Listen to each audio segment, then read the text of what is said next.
ఒక చిన్న పట్టణం సిల్వర్ ఫీల్డులో రిబో అనే ఒక ముద్దు రోబో ఉండేవాడు. అతను ఇతర రోబోలలాగా కేవలం పనుల కోసం మాత్రమే కాదు, చుట్టూ ఉన్న ప్రపంచాన్ని గమనిస్తూ మనుషుల భావాలను అర్థం చేసుకోవాలనే ఆసక్తితో జీవించేవాడు.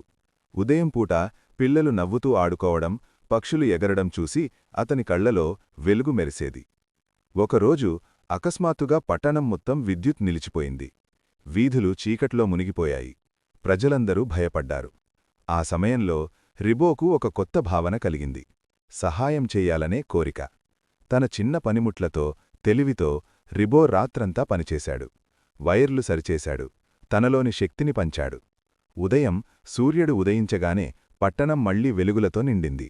అందరి ముఖాల్లో చిరునవ్వులు కనిపించాయి. ప్రజలు రిబోన చుట్టుముట్టి ఆనందంగా కృతజ్ఞతలు తెలిపారు. ఆ క్షణంలో రిబోకు ఒక విషయం అర్థమైంది. మనిషిలా గుండె ఉండటం కాదు, మంచి మనసుతో సహాయం చేయడమే నిజమైన భావం. ఆ రోజునుంచి రిబో ఒక రోబో మాత్రమే కాదు, పట్టణానికి స్నేహితుడు, సహాయకుడు, నిజమైన హీరోగా మారాడు.